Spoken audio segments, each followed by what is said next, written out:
Fatihah latihan Allah subhanahu wa ta'ala yaftahu alaina futuhal arifin wa yaj'aluna minal ulama'il amilin kama nakra'uha biniyati an Allah yursilu misla sawaba qiraatina ila arwahi abaina wa ajdadina wa ummahatina wa jaddatina wa umum arwah muslimin muslimat nakhussu khususan ila arwah al-muassisina wal mutabarri'ina li hadzal masjid kama nakhussu khususan ila arwah ulama'ina wa masyayikhina wa ruh muallif hadzal kitab asallahu subhanahu wa ta'ala ay yanfa'ana bi ulumihim fid darain wa bi niyati an Allah yubariku fi a'marina wa amwalina wa zurriyyatina wa yashfi mardana wa yarhamu amwatana wa yaqdi jami'a hawaijina ala hadhihi niyyah kullihal fatihah. A'udzu billahi minasyaitonir rajim. Bismillahirrahmanirrahim. Alhamdulillahi rabbil alamin arrahmanir rahim maliki yaumiddin. Iyyaka na'budu wa iyyaka nasta'in ihdinas siratal mustaqim siratal ladzina an'amta 'alaihim ghairil maghdubi 'alaihim waladdallin amin.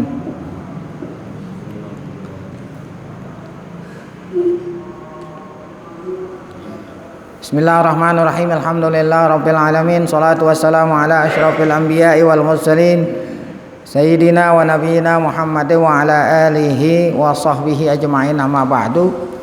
Yang saya muliakan para guru asatidzah, Bapak hadirin, pengurus beserta jamaah majelis ta'lim Masjid Jami' Dia Guru Sya'ban, kita bersyukur pada Allah Subhanahu wa taala yang pada pagi hari Selasa ini tanggal 22 Sya'ban 1441 Hijriah, Allah Subhanahu wa taala masih selalu melimpahkan kepada kita dengan berbagai macam nikmatnya, sehingga ke semua itu kita sama-sama dapat kembali melaksanakan sholat subuh berjamaah. Sambil menunggu terbitnya matahari, kita i'tikaf, kita bermunajat, taqarrub sama Allah, mengikuti pengajian sambil kita berzikir. Tidak lain harapan kita, semoga keberadaan kita di tempat yang mulia ini tercatat di sisinya sebagai amal ibadah yang diterima, dosa-dosa kita diampuni, serta Allah Ta'ala pelihara diri kita, keluarga kita dan saudara-saudara kita dari segala macam bala dan bencana, dan Allah Ta'ala berikan taufik hidayah, tetap iman, sehingga saat dipanggil olehnya dalam keadaan husnul khatimah. Amin ya rabbal alamin. Kita lanjutkan bacaan kitab kita. Bismillahirrahmanirrahim, di halaman 110, agak ke atas sedikit dari qaul syair, yaitu semua Allah Ta'ala, yaitu firman Allah yang berbunyi zuyyina linnas. Di sini musannif mengatakan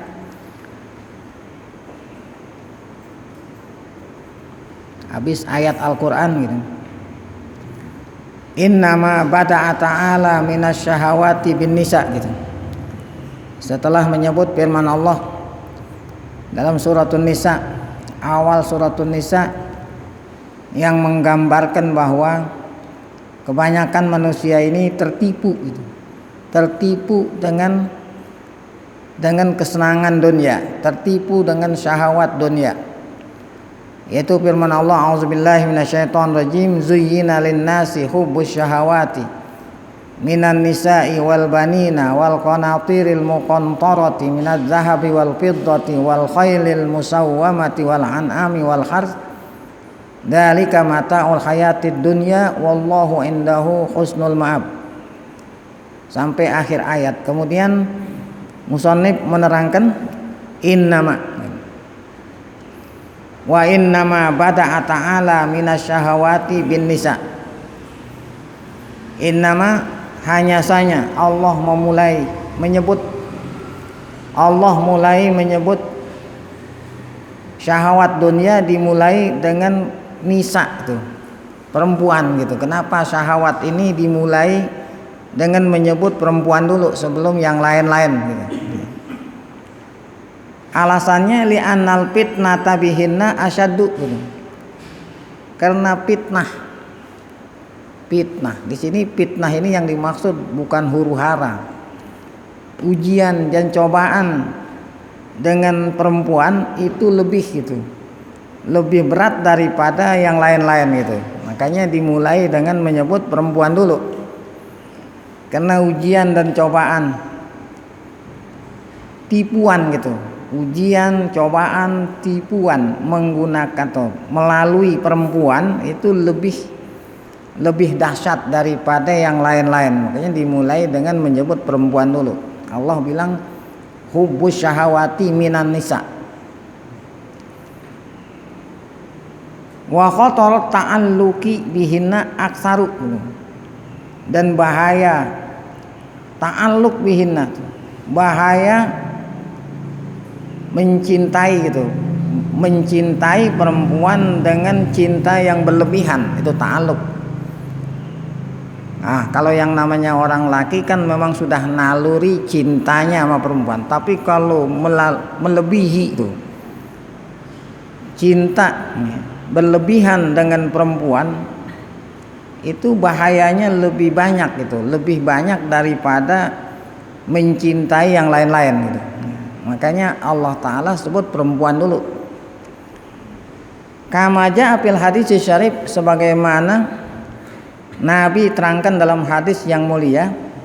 Nabi bilang, ma taraktu ba'di fitnatan adarra 'ala rijali minan nisa.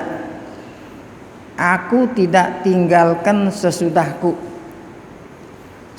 aku wafat. Aku tidak tinggalkan fitnah. Fitnah artinya cobaan yang lebih bahaya atas orang laki daripada perempuan gitu. Jadi sesudah aku meninggal banyak sekali cobaan-cobaan yang menimpa kamu wahai orang laki. Yang paling berat adalah cobaan yang berkenaan dengan perempuan gitu. Nah, alasan itulah Allah nyebut perempuan dulu, syahwat dunia. Nah, banyak di sini orang-orang terkemuka jatuhnya itu dengan sebab apa? Perempuan. Summa zakara ba'dahunnal banina. Nah, kemudian barulah Allah menyebut setelah perempuan ya cobaan yang kedua yang berat adalah anak. Al-banin, anak-anak. Jadi Allah Ta'ala berikan orang tua akan anak-anak merupakan suatu ujian dan cobaan juga ini. Kenapa anak-anak dikatakan cobaan? Bisa-bisa dengan sebab anak akhirnya orang tuanya gitu, ya, tergelincir dari taat sama Allah gitu. Kenapa ngebelain anak gitu? Li'annahum samaratul qulub. Karena anak itu buah hati, ya. Anak itu buah hati buat orang tua gitu, ya. Itu loh buah hati. Itu makanya ada pepatah mengatakan kalau anak itu apa ya? Apa itu? Buah hati gitu ya. Qurratul ain. Anak adalah yang membuat mata kedua orang tua menjadi sejuk gitu, itu anak. Bahjatun nufus. Anak menyebabkan hati orang tua jadi senang juga ini. Kama qala syair, sebagaimana dikatakan oleh syair. Wa innama auladuna baninuna wa innama auladuna baninuna akbaduna tamsi alal ardi. Innama auladuna bainuna, hanya saja atau sesungguhnya anak-anak kami bainana gitu, sesungguhnya anak-anak kami yang ada di tengah-tengah kami tidak lain adalah akbaduna. Apa itu ya? Buah hati. Anak-anak kita yang ada di tengah-tengah kita adalah tidak lain adalah buah hati kita gitu, ya. Tamsi alal ardi, yang jalan di atas muka bumi. Lau habbatir rihu ala ba'dihim lam tana'at aini anil ghamdi. Seandainya angin meniup atas sebagian mereka, lam tana'at aini, niscaya mataku atau kedua mataku ya tidak mau mengedip gitu ya. Tidak mau terbuka gitu. Nah, karena ngebelain apa tuh? Ngebelain anak. Nah, ini anak merupakan fitnah yang kedua yang Allah uji hambanya, apakah lulus dengan sebab ya anak atau tidak. Kebanyakan orang tua tergelincir disebabkan karena ya cinta sama anak, sehingga ya keinginan anak dipenuhi walaupun itu melanggar aturan Allah Subhanahu wa taala. Kemudian fitnah yang ketiga yang disebut oleh ayat ini adalah al-mal, harta.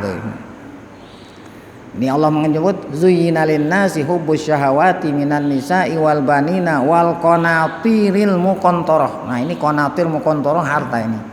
Tumpukan harta yang terdiri dari emas dan perak dan macam-macam. Wa ammal mal, adapun harta, faqad zakarahu salisan, Allah menyebut yang ketiga. Setelahnya wanita, kemudian anak-anak dan harta. Li'anna hubbal insani liwaladihi aksaru min hubbihi limalihi. Kenapa harta dulu, anak dulu, kemudian baru harta yang ketiga? Karena kecintaan seseorang kepada anaknya lebih banyak daripada cintanya sama hartanya gitu. Jadi anak didahulukan, kemudian baru harta. Lihaza yubdihi bil mal. Oleh karena itu seorang orang tua ya bisa menebus anaknya dengan harta gitu, walaupun hartanya maunya ada orang tua yang anaknya diculik gitu. Yang menyulik ini ingin minta tebusan sekian, berapapun gitu ya. Berapapun yang diminta oleh penyulik, itu disediain oleh orang tua demi anak gitu. Makanya anak dulu baru harta. Lau khuyyirul insanu baina ay yazhaba maluhu aw yabkida waladuhu lakhtara zihabal mal gitu. Seandainya manusia disuruh pilih antara hilang hartanya dengan hilang anaknya gitu. Nah, niscaya manusia itu lebih memilih hilang harta daripada hilang anak. Li'anna hubbal auladi ghorizatun gitu, karena cinta sama anak itu naluri gitu. Cinta sama anak karena naluri gitu. Tasbiku hubbal mal, mendahului cinta kepada harta gitu. Inna makanal malu mahbuban aydon. Kenapa harta disukai pula di samping anak? Kenapa harta disukai oleh manusia di samping cinta sama anak gitu ya? Li'annahu yahsulu bihi ghalibu syahwat. Karena dengan sebab harta segala apa yang diinginkan oleh manusia kebanyakannya bisa diraih gitu dengan sebab harta ya. Oleh karena itu kita saksikan al insanu yarkabul akhtar. Oleh karena itu manusia di sini yarkabu bukan mengendarai gitu. Manusia itu rela melakukan hal-hal yang berbahaya fisabili tahsilihi, demi untuk mencapai atau mendapatkan harta, walaupun itu bahaya. Dia rela melakukannya demi untuk mendapatkan harta, sebab dengan harta itu segala macam yang diinginkan bisa tercapai. Baik. Nah, setelah itu Allah menyebut apa? Wa ba'da an dzakara ta'ala syahwata wa addadaha. Setelah Allah menyebut syahwat-syahwat yang diinginin oleh manusia sebagai ujian dari Allah, kemudian addadaha, Allah menyebut satu persatu tadi, dimulai dari perempuan, wanita, kemudian anak, kemudian harta. Nah, di sini Allah sebut satu persatu, nisa, wanita, abna, anak-anak, zahab ya. Nah, ini yang berupa harta, emas, fiddah, perak gitu ya. Kalau dulu kan emas perak ya, ya kalau sekarang ya uang lah ya. Kemudian yang berupa kendaraan, al-khail ya. Kendaraan sekarang yang mewah-mewah, al-khail, al-asilah tuh kendaraan yang mewah, al-ibil wal baqar. ibil onta, bakor sapi, ghanam kambing, ini binatang ternak. Kemudian al-harsu wa zar'u. Al-harsu wa zar'u. Nah, ini tanaman. Kalau sekarang apa nih? Kontrakan gitu. Karena kan orang udah nggak punya kebun, akhirnya gantinya mau kontrakan. Kalau dulu kan tanaman. Nah, itulah macam-macam harta yang dicari oleh manusia. Setelahnya itu maka Allah mengakhiri ayat ini dengan firman-Nya, zalika mata'ul hayatid dunya wallahu indahu husnul ma'ab. Itulah kata Allah yang telah aku sebut tadi, tidak lain adalah kesenangan, kesenangan kehidupan dunia. Tilka syahawat hiya zahratul hayatid dunya. Jadi kesenangan itu diumpamakan bagaikan bunga. Siapa sih yang tidak suka sama bunga gitu? Itulah bunga, kesenangan kehidupan dunia. Wazinatuha, perhiasannya. Namun ingat, semuanya itu paniyah. Semua yang enak itu paniyah akan lenyap gitu. Akan binasa, akan lenyap, zailah akan hilang, ya. Jadi hanya beberapa saat saja. Namun wallahu ta'ala indahu husnul marja' wasa'ab. Dan Allah lah, dan hanya Allah lah yang di sisi Allah lah husnul marja' wal wasawab, sebaik-baik tempat kembali. Yang ada di sisi Allah lah sebaik-baiknya gitu. Jadi lebih baik daripada dunia yang kau kejar gitu. Liman ata'ahu, tapi bagi yang taat sama Allah, wattaqah, bagi orang yang taat dan takwa sama Allah, yang ada di sisi Allah nanti di akhirat itu jauh lebih baik daripada kesenangan dunia gitu. Nah, itulah tadi ayat yang mengawali surat Ali Imran. Nah, sebelum ayat ini ditutup ada soal gitu. Ada pertanyaan. Wa huna su'alun la budda minal ijabati an. Di sini ada soal ya, yang mesti dijawab gitu ya. Nah, jadi soal itu kita yang nanya kemudian dijawab oleh ulama. Kira-kira pertanyaannya begini. Tadi dikatakan zuhina, dihiasi manusia dengan cinta kepada dunia gitu ya. Ini pertanyaannya itu siapa yang menghiasi? Zuhina kan dihiasi. Jadi Allah tidak nerangin fa'ilnya di sini. Allah nggak bilang saya menghiasi, tapi dihiasi. Nah, yang menghiasi itu siapa itu? Man huwal muzayyinu li hadhihi syahawat. Siapa yang menghiasi kehidupan dunia ini dengan segala macam yang kita inginkan syahwat tadi? Ya ba'dul mufassirin, sebagian pakar ilmu tafsir, sebagian mufassirin berpendapat annal muzayyina huwa syaiton. Yang menghiasi, yang menipu gitu. Yang menipu, yang menghiasi adalah setan. Kan kata-kata menghiasi itu memoles gitu, sesuatu yang tidak baik dihiasi sehingga nampaknya bagus, padahal dalamnya apa? Dalamnya buruk karena dihiasi sehingga orang yang lihat tertarik gitu. Itu menghiasi. Nah, yang menghiasi kata ba'dul mufassirin setan. Setanlah yang menghiasi kehidupan dunia tadi, baik itu perempuan, wanita, anak dan harta. Setan yang menghiasi sehingga orang tertipu. Nah, bagaimana cara setan menghiasi ya?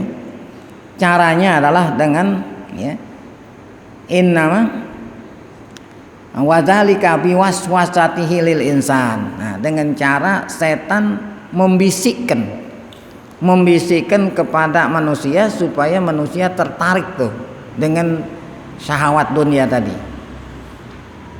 Keduanya dengan cara tahsinihi, dengan cara apa itu tadi? Tahsin, dengan cara memperbaiki, membaguskan ya, kelihatannya seperti bagus gitu, seperti orang, sehingga orang yang melihat tertarik gitu, padahal dalamnya hakikatnya buruk gitu.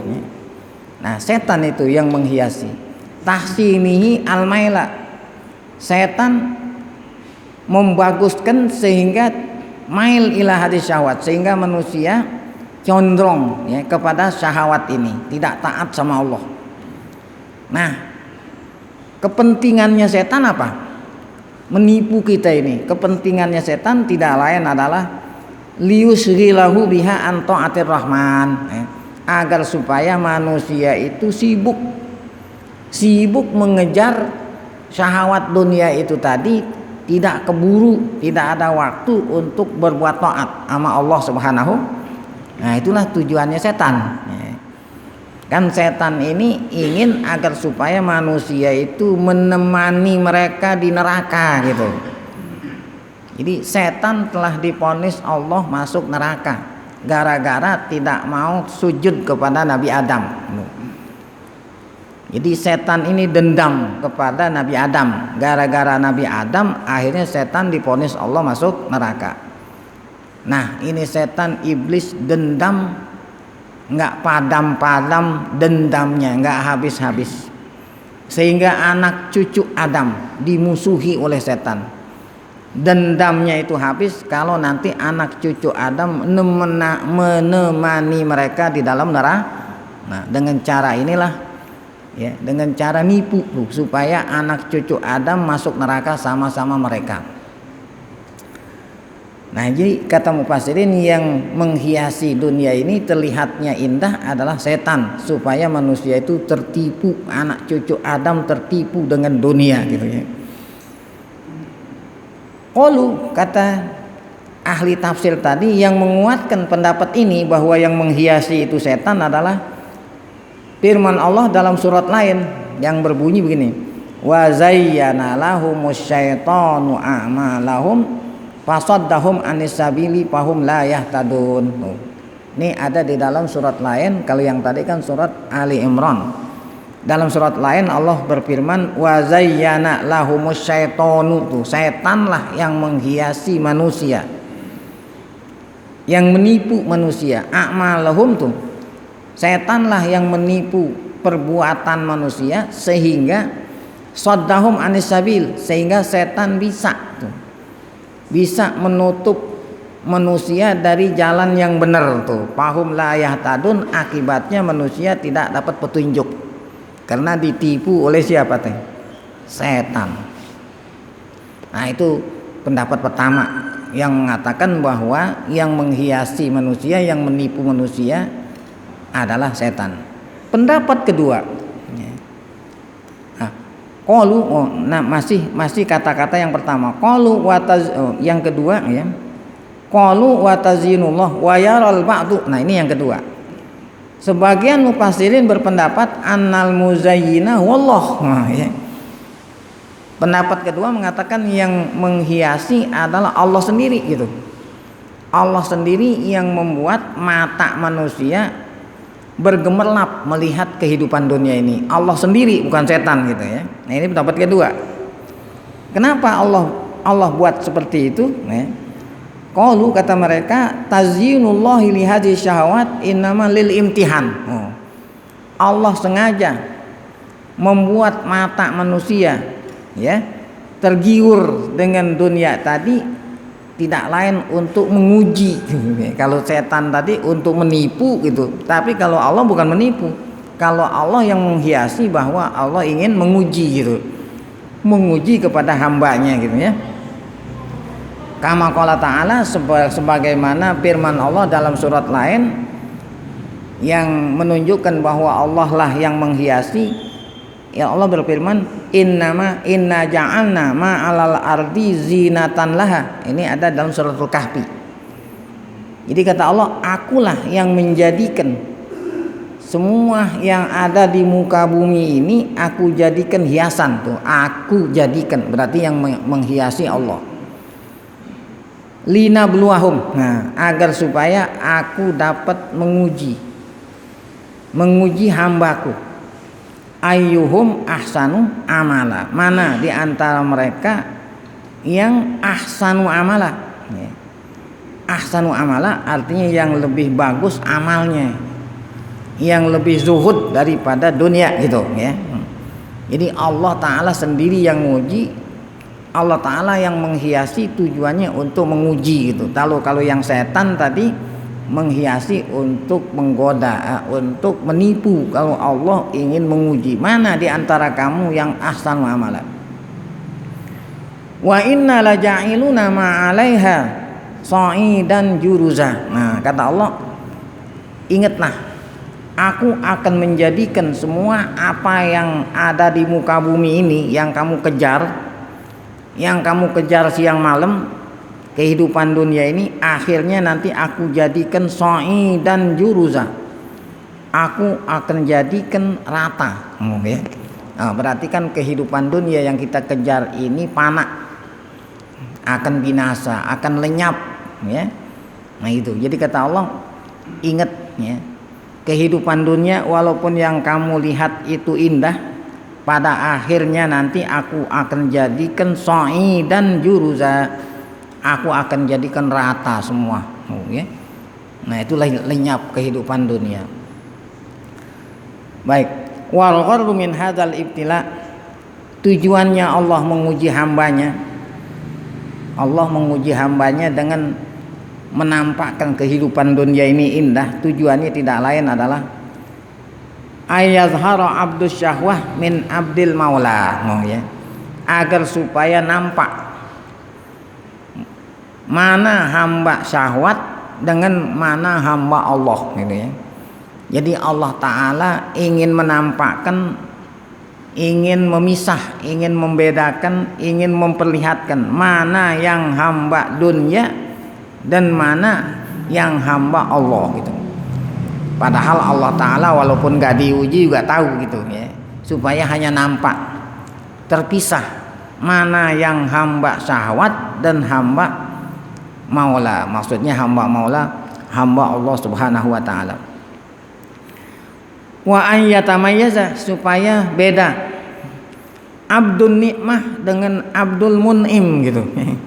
Mana hamba nikmat dengan hambanya pemberi nikmat. Kalau hamba nikmat kan hamba harta, orang menghamba sama harta.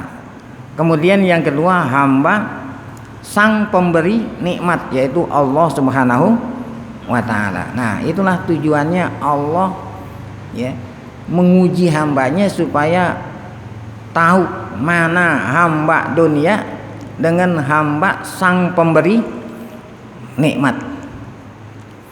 Jadi kalau hamba dunia kan berarti manusia itu menghamba kepada dunia, menghinakan diri demi untuk mencari dunia. Nah itu hamba dunia. Kalau hamba Allah, berarti kita ini harus mengabdi kepada Allah Subhanahu wa Ta'ala.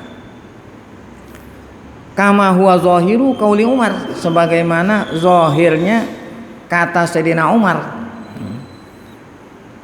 sebagaimana zahirnya perkataan Sayyidina Umar, bahwa tujuannya Allah menguji hambanya supaya nampak, supaya beda antara hamba dunia dengan hamba Allah. Apa kata Umar di dalam doanya? Kata Umar, Allahumma la sabra lana ala ma zayyanta lana illa bik gitu. Allahumma ya Allah, la sabra lana, kami tidak mampu untuk sabar. Kami tidaklah mampu untuk sabar. Ala ma zayyanta lana, atas apa yang engkau uji, yang engkau hiasi gitu, yang engkau hiasi kami, berarti engkau yang menghiasi, bukan setan. Illa bika, kecuali dengan engkau. Nah gitu ya, maksudnya apa? Ya Allah, berikanlah kami kesabaran atas ujian yang engkau berikan kepada kami. Tentu yang dimaksud ujian di sini adalah ujian kehidupan dunia. Kami tidak akan bisa sabar kecuali dengan pertolongan engkau gitu ya. Baik, walikullin minal qaulaini wajhun kama bayanna. Nah, tiap-tiap dari dua pendapat tadi mempunyai dalil-dalil seperti yang telah kita terangkan tadi. Apa itu dua pendapat? Tadi kan pertanyaannya, siapa yang menghiasi kehidupan dunia ini bagi kita semua?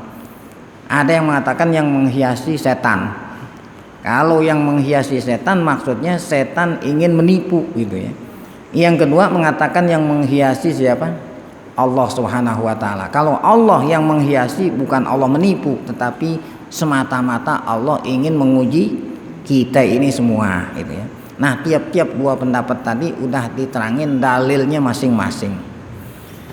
Nah, kemudian terakhir ya, penutup daripada ayat yang tadi berbunyi kul a'unabbi'ukum bi khairin min dzalikum lillazina taqaw inda rabbihim jannatun tajri min tahtihal anharu khalidina fiha wa azwajun mutahharatun wa ridwanun minallahi wallahu basirun bil ibad. Ini sebagai penutup di sini, ja'alallahu ta'ala, Allah telah menjadikan taqaddasat asma'uh, Allah yang maha suci nama-namanya. Allah menjadikan kehidupan dunia ini tidak lain adalah daro amal. Jadi kita memang hidupnya di dunia kan kita mesti berkecimpung dengan dunia gitu ya. Ini bukan berarti kita nggak boleh nyari dunia, boleh ya. Ya, jadi yang dilarang kita tertipu gitu ya. Oleh karena kita ini hidup di dunia, sedangkan dunia ini darul amal. Yang harus kita selalu ingat bahwa dunia ini adalah negeri tempat kita beramal gitu ya. Wa ja'alal akhirata darul jaza tuh. Dan Allah menjadikan negeri akhirat adalah negeri untuk menerima balasan. Nah, oleh karena itu fa inna dunya faniyah. Oleh karena dunia ini hanya tempat untuk bekerja, berarti dunia ini enggak kekal. Dia itu akan lenyap. Yang kekal adalah akhirat ya. Wal baqi wal asli. Wal baqi wal asli. Yang kekal itulah yang asli, yaitu akhirat. Kama ja'ala dunya darut taklib. Allah Ta'ala jadikan dunia ini hanya tempat untuk kita bekerja ya. Wal akhiratu darut tasrif. Wal akhirata darut tasrif. Dan akhirat Allah jadikan negeri untuk kemuliaan, maksudnya menerima balasan ya. Darut tasrif yakunu bihal jaza was sawab wal in'am. Negeri kemuliaan, di sanalah nanti akan ada jaza wasawab wal in'am ya. Nah, oleh karena kita hidup di dunia, berarti kita mencari dunia itu hanya sekedar untuk menolong kita mengabdi kepada Allah, mencari bekal buat negeri akhirat gitu. Ini seperti yang sudah kita ulang-ulangi. Janganlah diartikan bahwa kita hidup di dunia ini tidak diperbolehkan mencari harta. Boleh mencari harta sebanyak-banyaknya ya. Namun yang tidak boleh setelah harta kita dapatkan, janganlah harta itu ada di tangan ya. Harus janganlah harta itu diletakkan di hati. Harusnya taruhnya di mana? Di tangan ya. Jadi harta yang kita raih itu, yang kita manfaatkan, yang kita nikmati hanya sekedar untuk keperluan kita mengabdi kepada Allah. Yang sisanya itu kita invest buat negeri akhirat. Nah, itulah artinya kita di dunia ini tempat bekerja, boleh cari harta sebanyak-banyaknya, yang kita manfaatkan, yang kita nikmati hanya sekedar saja. Selebihnya itu buat ya celengan kita negeri akhirat. Jadi oleh karena itu kata ulama, taruhlah harta itu di tangan, jangan taruh di mana? Di hati gitu. Kalau harta ditaruh di hati, nah, sehingga kita sayang untuk menginfak fi sabilillah. Itu tadi yang dikatakan oleh Allah Ta'ala ya di dalam awal suratul Kahfi ya, linabluwahum ayyuhum ahsanu amala, agar supaya aku menguji kamu, mana di antara kamu yang lebih zuhud ya di dunia ini. Ya, ini zuhud. Ya, kata-kata zuhud ini kadang-kadang salah dipahami. Ya. Kita salah memahami zuhud, orang yang tidak suka sama dunia, itu bukan. Zuhud itu artinya orang yang suka sama dunia, tapi dunia ditaruh di mana? Di tangan, jangan sampai taruh di mana? Di hati. Ada contoh. Nabi Sulaiman alaihissalam orang yang terkaya di dunia. Nabi Sulaiman orang yang terkaya di dunia. Namun demikian beliau dapat julukan Sayyiduz Zahidin, penghulunya orang zuhud. Padahal beliau adalah orang terkaya di dunia. Sementara ada orang yang tidak punya harta kecuali sendal jepit. Orang nggak punya harta, yang dia punya hanya sendal jepit. Dia yang nggak dikatakan zuhud. Kenapa? Karena waktu sholat nginget sendal, takut hilang. Allahu Akbar, dipikirin sendalnya takut hilang. Padahal nggak punya apa-apa, bukan orang zuhud. Sementara Nabi Sulaiman yang memiliki dunia dikatakan Sayyidul Zahidin, sebab saat Nabi Sulaiman sholat dia nggak inget semua hartanya itu. Nah, yang terakhir adalah kata-kata syair. Laukanatid dunya jazaan li muhsinin. Ini dunia ini walaupun banyak nggak ada artinya gitu, karena paniyah, karena dunia ini akan lenyap. Syair mengatakan laukanatid dunya jazaan li muhsinin, seandainya dunia ini tempat gitu, dunia ini tempat balasan bagi orang yang berbuat baik, bukan akhirat, dunia seandainya. Iza lam yakun fiha ma'asyun lizalimin, niscaya orang yang zalim itu semuanya nggak ada yang hidup gitu. Seandainya dunia ini negeri untuk balasan bagi orang yang berbuat baik, niscaya orang yang zalim nggak akan hidup gitu. Ini buktinya kan orang zalim malah orang yang zalim yang enak.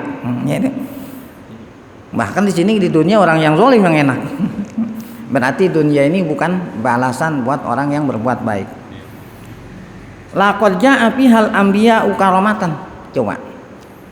Siapa manusia yang paling taat sama Allah? Tidak lain adalah para nabi dan rasul. Mereka itu merasakan lapar. Nabi dan rasul merasakan lapar. Ya, karamatan. Laparnya para anbiya wal mursalin tidak lain adalah karamatan.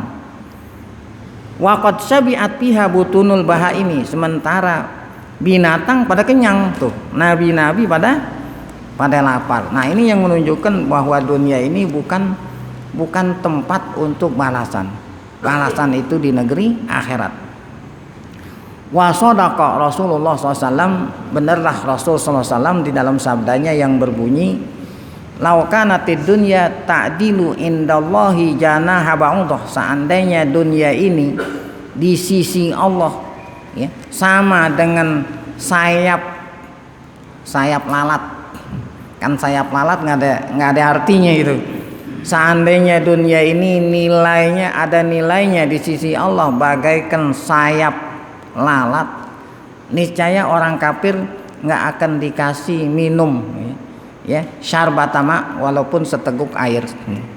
Seandainya dunia ada nilainya gitu, walaupun hanya nilainya itu sekedar sayapnya nyamuk, sayapnya lalat, niscaya Allah tidak akan kasih minum orang kafir walaupun itu seteguk air. Nah, berarti dunia ini nggak ada harganya, nggak ada nilainya. Jadi oleh karena itu bagi yang punya dunia, gunakanlah dunia hanya sekedarnya saja, selebihnya itu diinvest buat negeri akhirat.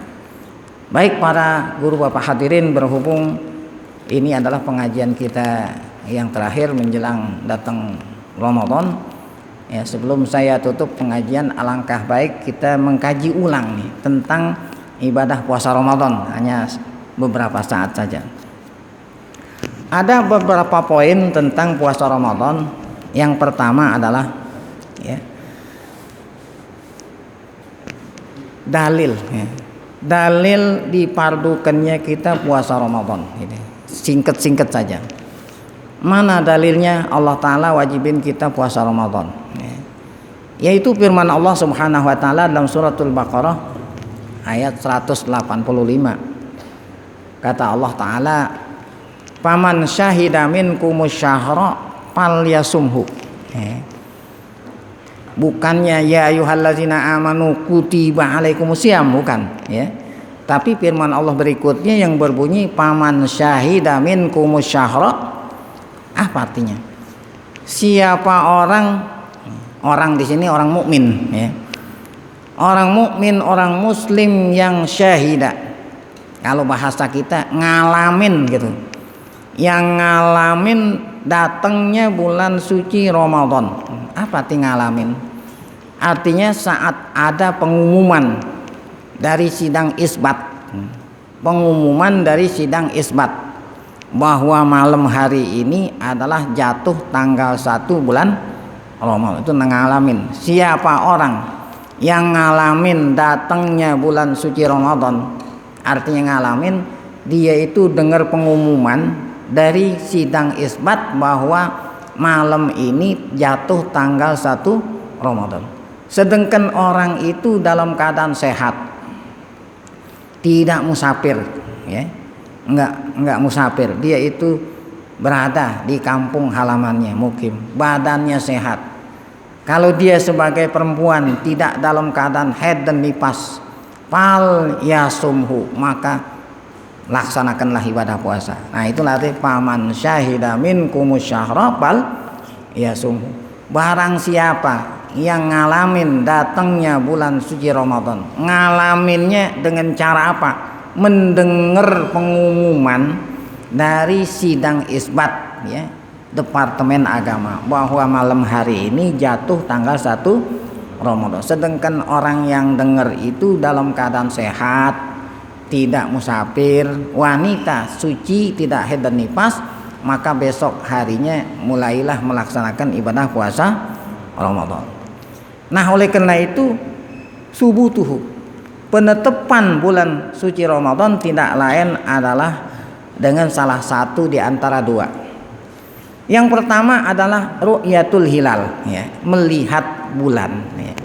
Ya, jadi bulan hijriyah, makanya bilang qamariyah, itu tanggal 1 ditetapkan dengan terlihatnya bulan ya. Kalau bulan sudah lahir, sudah terlihat, maka bulan itu dikatakan tanggal 1. Nah, kapan ngelihatnya bulan? Yaitu hari tanggal 29 bulan Sya'ban. Bukan hanya Sya'ban, setiap bulan gitu. Berkenaan dengan Ramadan tentu tanggal 29 bulan Sya'ban. Nah, ini insya Allah nanti hari Kamis. Hari Kamis yang akan datang, bukan hari Kamis besok, Kamis yang akan datang itu tanggal 29 bulan Sya'ban. Nah, itu kira-kira maghrib. Nah, di sanalah akan terlihat bulan. Kalau memang bulan itu terlihat lahir malam Jumatnya, itu berarti Sya'bannya tanggal 29 ya gitu ya. Nah, jadi sekali lagi penentuan tanggal 1 Ramadan dengan salah satu di antara dua. Yang pertama terlihat. Ini kata-kata ngelihat bulan enggak semuanya orang mesti ngelihat gitu. Karena ngelihat bulan ini ada ilmunya gitu. Karena bulan itu terlihat nggak bisa dilihat dengan mata telanjang, ada ilmunya, ada alatnya gitu. Jadi bagi kita yang tidak punya ilmu, nggak punya alat, nggak usah harus ngelihat, dengar pengumuman gitu. Jadi Departemen Agama ya, itu setiap tahun memang sudah menjadi tugas. Ada tenaga ahli ngelihat bulan, ditugaskan untuk melihat bulan di beberapa titik di Jakarta umpamanya, di sini, kemudian di Jawa Barat ya. Nah, apabila petugas-petugas yang ditugaskan ngelihat bulan melapor kepada sidang isbat, nah, kemudian dilengkapi dengan saksi-saksi, maka nanti sidang isbat akan ngumumin kalau malam hari itu bulan Ramadan, karena sudah terlihat apa? Bulan. Berarti malam itu malam Ramadan ya.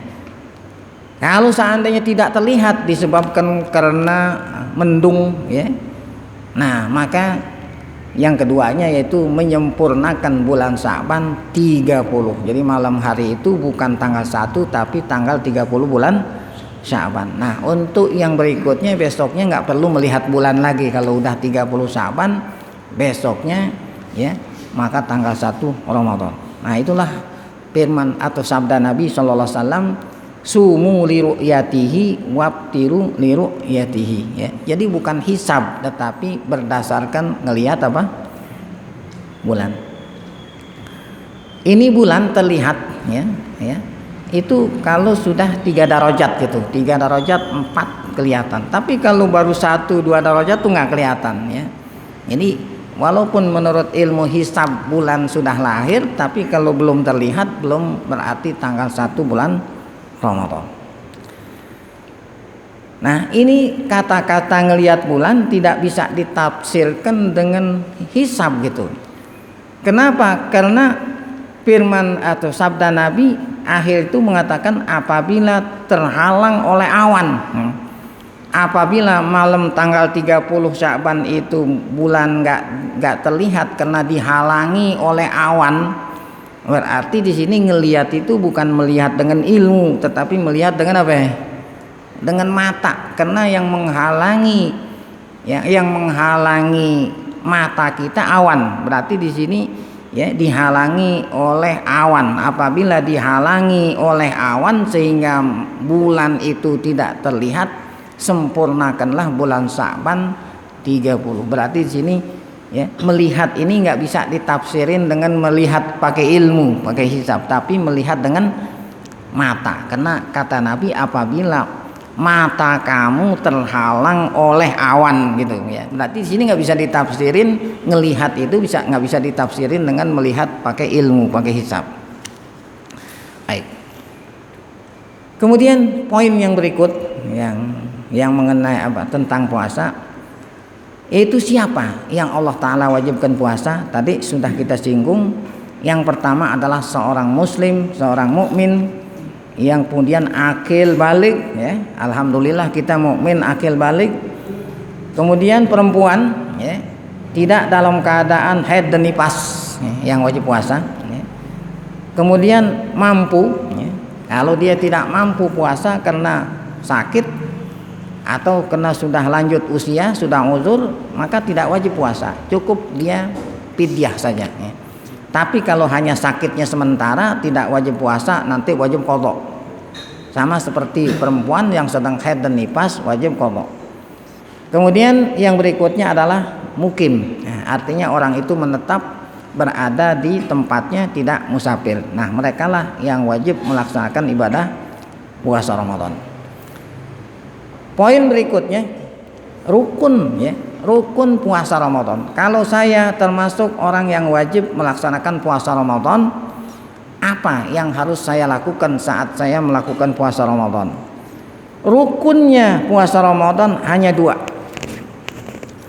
Kalau orang mau sholat rukunnya ada 13. Orang mau wudhu rukunnya ada 6 ya. Tapi kalau puasa Ramadan rukunnya hanya 2. Yang pertama adalah niat. Nah, ini niat termasuk rukun semua ibadat, termasuk ibadah puasa. Khusus niat puasa Ramadan, niatnya ini syaratnya 3. Khusus puasa Ramadan niatnya, syarat niatnya ada 3. Yang pertama adalah at-tabyid. Artinya tabyid, niat itu dilakukannya di malam hari ya. Dari mulai maghrib sampai sebelum subuh ya. Maghrib sampai sebelum subuh. Kalau seandainya sudah subuh lupa niat, nah berarti tidak memenuhi persyaratan niat puasa Ramadan. Oleh karena itu niatnya itu mesti malam. Kata Nabi, malam yubayyiti siyama fala siyamalahu. Orang yang malam harinya tidak niat maka tidak sah puasa Ramadannya. Yang kedua, syaratnya niat puasa Ramadan adalah at-ta'yin. Nah, harus dijelaskan Ramadannya itu ya. Tidak cukup kita niat sahjaku saya puasa besok gitu. Nah, harus dijelaskan Ramadannya itu disebut, ditentukan sahjaku saya puasa Ramadan gitu. Kalau hanya sahjaku saya puasa besok, nah itu nggak bisa. Mesti ada ta'yin ya, harus Ramadan disebut. Nah, yang ketiga at-takror. Takror itu diulang-ulangi tiap malam. Karena setiap hari puasa tersendiri. Setiap hari puasa kita batalkan waktu maghrib. Berarti besok puasa lain lagi. Makanya niat itu mesti tiap malam, diulang-ulangi tiap malam karena setiap hari puasa tersendiri. Itu menurut mazhab Syafi'i. Ada mazhab Imam Malik yang berpendapat awal Ramadan boleh niat untuk puasa 1 bulan penuh. Jadi awal Ramadan, malam Ramadan boleh kita sahyaku puasa Ramadan 1 bulan penuh. Nah itu kata Imam Malik boleh. Walaupun malam-malam berikutnya tanpa niat. Nah asalkan awalnya itu udah niat puasa 1 bulan, itu menurut pendapat Imam Malik. Kata ulama-ulama kita pengikut Imam Syafi'i enggak apa-apa kita ngikutin mazhab Malik dengan catatan, dengan syarat nanti tiap malam kita niat gitu. Jadi bukan hanya Malik doang. Jadi dua-duanya malam pertama kita amalkan. Jadi malam pertama kita niat sahyaku puasa Ramadan 1 bulan penuh gitu. Kemudian setelah itu niat puasa untuk besok hari. Nah, besok malamnya gitu juga. Tiap malam niat. Faedahnya apa? Agar supaya nanti suatu saat, suatu malam apabila kita lupa niat, maka kita sudah niat di awal Ramadan ya, mengikuti mazhab Imam Malik. Nah, itulah syarat niat puasa Ramadan ada 3. Yang pertama niatnya itu di malam hari. Kapan malam harinya itu? Mulai maghrib sampai sebelum subuh. Yang keduanya Ramadannya harus disebut di dalam niatnya. Yang ketiga harus diulang-ulangi niat tiap malam. Nah, yang perlu kita ketahui lagi di sini tentang niat, ini bukan hanya niat Ramadan. Niat itu dihitung di hati.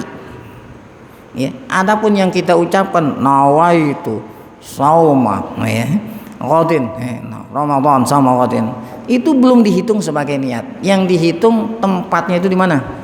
Di hati. Oleh karena itu sambilan kita baca nawa itu sambil kita mengkonsentrasikan hati kita dengan apa yang kita baca. Seandainya hati kita enggak konsentrasi, kita baca aja tidak dikonsentrasikan di hati, itu belum dihitung sebagai apa? Niat. Nah, ini gawat. Kalau bahasa kita rawan dan gawat. Ini jarang yang buka nih. Kenapa sih bilang rawan dan gawat? Karena kebiasaan kita niat puasa Ramadan biasanya itu setelah kita sholat witir gitu. Kan gitu kan? Habis sholat witir baru ayo sama-sama kita niat. Ini rawan. Karena kalau niat setelah sholat witir, hati kita nggak konsentrasi. Ada orang yang hatinya ingin buru-buru pulang. Masya Allah. Karena tadi ya sholat tarawih udah capek 20 rakaat. Imamnya bacanya lambat lagi. Udah habis sholat tarawih, kemudian ada doa, ada kultum lagi.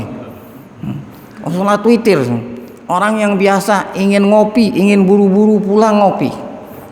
Orang yang biasa ngerokok, ingin buru-buru keluar dari masjid, ingin ngerokok. Dalam suasana hati yang seperti itu, ente baca niat, kira-kira niatnya dikonsentrasikan nggak ya? Nah, itu makanya saya bilang rawan.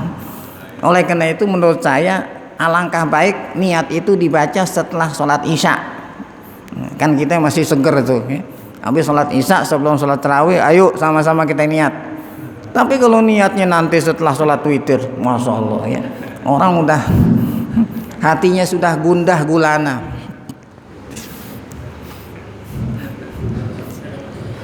Nah, itulah rukun pertama puasa Ramadan. Kemudian rukun yang kedua yang terakhir adalah jauhin diri kita masing-masing dari mulai azan subuh sampai maghrib dari segala sesuatu yang membatalkan puasa.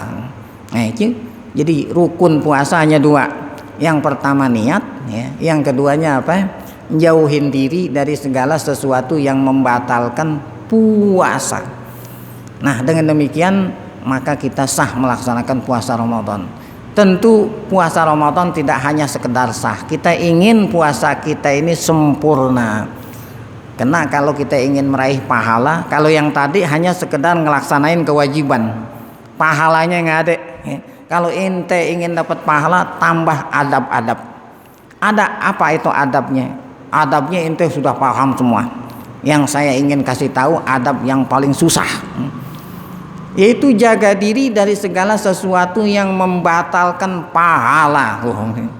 Kalau tadi jauhin diri dari yang membatalkan puasa, termasuk rukun puasa, namun adabnya supaya dapat pahala, jauhin diri semua anggota, jauhin dari segala sesuatu yang membatalkan pahala puasa. Mata jaga, ya. Kalau zaman dulu orang jaga mata gampang, ya. Kita nggak kemana-mana, lockdown. Udah ente di rumah aja, nggak kemana-mana, insya Allah terpelihara mata ente. Kalau zaman sekarang nggak bisa, walaupun ente di dalam kamar, ya, pakai digital bisa ngelihat orang. Jaga mata, jaga telinga, jaga lidah, ya semua.